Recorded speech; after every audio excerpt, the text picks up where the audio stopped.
induced voltage and a broken neutral connection are possible causes of a breaker reading voltage when off. Induction can occur between live wires and the panel enclosure, especially without an equipment grounding wire. When a nearby breaker is turned on, it can induce voltage on the off breaker, known as induced voltage. If the neutral wire is not properly connected at the panel or a downstream outlet, it can cause voltage to leak onto the ground plane, resulting in readings on the breaker even when it's off. Here are some troubleshooting steps you can take. Firstly, turn off the power. Before touching any electrical components, turn off the main breaker or circuit breaker feeding the panel. Secondly, check breaker ratings. Ensure that the new 15 amp breaker has the correct voltage and current ratings for the system. Thirdly, inspect the panel. Look for any signs of damage, loose wires, or corrosion inside the panel. Fourthly, measure voltage at other outlets. Use a voltmeter to measure the voltage at other outlets on the same circuit. If similar readings are present, it may indicate an issue with the electrical system. Fifthly, check the neutral connection. Verify that the neutral wire is securely connected at the panel and any downstream outlets. If unable to identify and resolve the issue, it is recommended to contact a qualified electrician to inspect the system and make any necessary repairs. Always work on electrical systems with caution and follow safety guidelines. It is not uncommon to measure a small amount of induced voltage on breakers when the main breaker is on. However, excessive voltage or humming is a cause for concern. A broken neutral can be a serious safety hazard and should be addressed immediately. When dealing with electrical systems, it's critical to understand how voltage, current, and resistance interact, and how these factors can lead to unexpected readings. Even when a circuit breaker is in the off position, a small voltage reading can sometimes be observed. This phenomenon is often due to induced voltage. Induced voltage occurs when a conductor, such as a wire connected to the off-circuit breaker, is located near another conductor carrying current. The electromagnetic field generated by the live conductor can induce a voltage in the nearby conductor, even if that conductor is not part of a closed circuit. The magnitude of the induced voltage depends on several factors, including the distance between the conductors, the amount of current flowing in the live conductor, and the frequency of the current. In a typical residential electrical panel, circuit breakers are often located close to each other. When one breaker is on and supplying power to a circuit, it creates an electromagnetic field. This field can induce a small voltage in the wires connected to adjacent breakers that are in the off position. This induced voltage is usually harmless and doesn't indicate a problem with the electrical system. However, it can be surprising to measure voltage on a circuit that is supposed to be off. Another potential cause of voltage readings on an off-circuit breaker is a shared neutral connection. In some older electrical systems, multiple circuits may share a single neutral wire. If one of these circuits is active, current will flow through the shared neutral wire. This current can create a voltage drop along the neutral wire, which can then be measured as a voltage difference between the neutral and ground at other points in the system, including at an off-circuit breaker connected to another circuit sharing that neutral.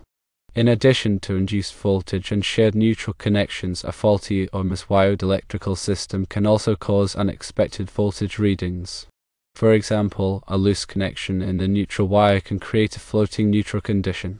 A floating neutral means the neutral wire is not properly grounded, which can cause voltage to appear on circuits that are supposed to be off.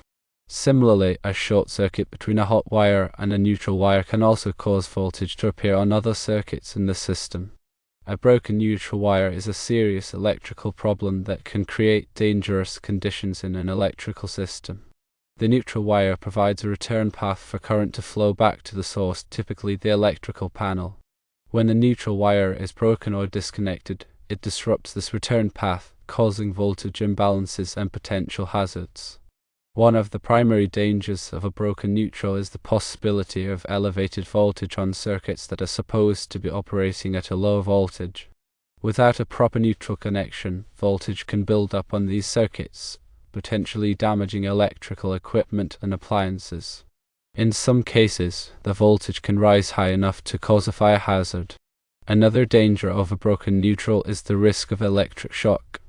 If a person comes into contact with a circuit that has an elevated voltage due to a broken neutral, they could receive a severe electric shock. This is particularly dangerous in areas where water is present, such as bathrooms and kitchens. A broken neutral can also cause appliances and equipment to malfunction or operate erratically. Some appliances may not work at all, while others may exhibit unusual behavior, such as dimming lights or overheating. These malfunctions can damage the appliances and potentially create a fire hazard. Identifying a broken neutral can be challenging, as the symptoms can vary depending on the severity of the break and the configuration of the electrical system. However, some common signs of a broken neutral include flickering lights, dimming lights when other appliances are turned on, and voltage fluctuations. If you suspect a broken neutral, it is crucial to contact a qualified electrician immediately to inspect and repair the electrical system. Attempting to repair a broken neutral yourself can be dangerous and should only be done by a trained professional. When troubleshooting electrical issues, safety should always be the top priority. Before working on any electrical circuits, it is essential to turn off the power to the circuit at the main breaker. This will help prevent electric shock and other injuries. It is also important to use appropriate personal protective equipment, such as insulated gloves and safety glasses. These items can help protect you from electrical hazards. When measuring voltage, use a properly rated voltmeter and follow the manufacturer's instructions carefully. Make sure the voltmeter is set to the correct voltage range and polarity before taking any measurements. When inspecting electrical panels and wiring, look for any signs of damage such as frayed wires, cracked insulation, or loose connections. These conditions can create electrical hazards and should be repaired immediately. If you are not comfortable working on electrical circuits, it is always best to consult a qualified electrician. Electricians have the training, experience, and equipment necessary to safely troubleshoot and repair electrical problems. In addition to the troubleshooting steps mentioned earlier, there are several other techniques that can be used to diagnose electrical issues. One technique is to use a circuit tracer. A circuit tracer is a device that sends a signal through a wire and then uses a receiver to detect the signal. This can be helpful for identifying the path of a wire and locating breaks or shorts in the wire. Another technique is to use a multimeter to measure resistance. Resistance is the opposition to the flow of current in a circuit. By measuring the resistance of different components and circuits, it is possible to identify problems such as open circuits, short circuits, and faulty components. When troubleshooting electrical issues, it is important to keep accurate records of your findings. This will help you track your progress and identify any patterns or trends. It is also helpful to take photos or videos of the electrical system before and after making any changes. This can be useful for documenting your work and for reference in the future. Electrical systems are complex and can be dangerous. If you are not comfortable working on electrical circuits, it is always best to consult a qualified electrician. Electricians have the training, experience, and equipment necessary to safely troubleshoot and repair electrical problems. If you encounter humming sounds from a circuit breaker, this is a sign something is wrong. Circuit breakers are not intended to hum, so any audible noise warrants investigation. Humming usually means there is a loose connection, an overloaded circuit, or a failing breaker. A loose connection can cause arcing, which produces a humming or buzzing sound. Overloaded circuits draw more current than the breaker is rated for, and this can cause the breaker to overheat and hum. A failing breaker may have internal components that are deteriorating, causing the humming sound. Any of these situations can create fire hazards. When a circuit breaker trips, it's usually a sign that the circuit is overloaded or there is a short circuit. An overloaded circuit occurs when too many devices are drawing power from the same circuit. This can cause the breaker to trip as a safety measure to prevent overheating and potential fires. A short circuit occurs when there is an unintended connection between a hot wire and a neutral or ground wire. This can cause a sudden surge of current, which trips the breaker immediately. If a circuit breaker trips frequently, it's important to investigate the cause and take corrective action. Ignoring the problem can lead to more serious electrical issues. To prevent circuit breaker tripping, avoid overloading circuits by distributing the load among different circuits. Also, ensure that all electrical devices are in good working condition and not causing short circuits. Aluminum wiring was used in many homes built in the 1960s and 1970s. However, aluminum wiring has been found to be more prone to problems than copper wiring. Aluminum wiring can corrode over time, which can lead to loose connections and overheating.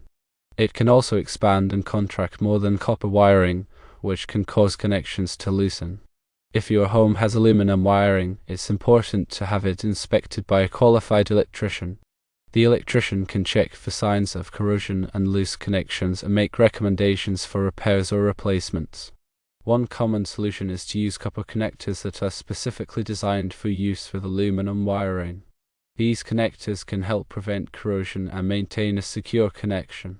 Ground fault circuit interrupters, commonly known as GFCIs, are designed to protect people from electric shock. GFCIs monitor the current flowing in a circuit and quickly shut off the power if they detect a ground fault. A ground fault occurs when current leaks outside of the intended circuit path, such as when a person comes into contact with a live wire. GFCIs are typically required in areas where water is present, such as bathrooms, kitchens, and outdoor outlets. It's important to test GFCIs regularly to ensure they are functioning properly. To test a GFCI, press the test button on the GFCI outlet. This should cause the GFCI to trip and cut off power to the circuit. Then reset the GFCI by pressing the reset button. If the GFCI does not trip when the test button is pressed, it may be faulty and need to be replaced. Arc fault circuit interrupters, commonly known as AFSIs, are designed to protect against electrical fires. AFSIs monitor the electrical current for signs of arcing, which is a dangerous electrical condition that can cause fires. Arcing can occur when there is a loose connection, damaged wiring, or faulty appliances. AFSIs are typically required in bedrooms and other areas where people sleep. When an AFSI detects arcing, it quickly shuts off the power to the circuit to prevent a fire. It's important to test AFSIs regularly to ensure they are functioning properly. To test an AFSI, press the test button on the AFSI breaker. This should cause the AFSI to trip and cut off power to the circuit. Then reset the AFSI by turning the breaker off and then back on. If the AFSI does not trip when the test button is pressed, it may be faulty and need to be replaced. Electrical codes are a set of rules and regulations that govern the safe installation and maintenance of electrical systems. Electrical codes are designed to protect people and property from electrical hazards. Electrical codes vary depending on the location, but they are typically based on the National Electrical Code, or NEC. It's important to be familiar with the electrical codes in the area to ensure that electrical work is done safely and correctly. Permits are often required for electrical work. Electrical permits ensure that the work is inspected by a qualified electrical inspector. The electrical inspector will verify that the work meets the requirements of the electrical code. This helps to ensure that the electrical system is safe and compliant with regulations. Hiring a licensed electrician is essential for any electrical work that goes beyond basic tasks. Licensed electricians have completed extensive training and have passed exams to demonstrate their knowledge of electrical systems and safety practices. They are also insured, which protects the homeowner from liability in case of accidents or injuries. When hiring an electrician, verify that they are licensed in the area. Also, ask for references and check their online reviews. It's important to choose an electrician who is experienced, reliable, and trustworthy.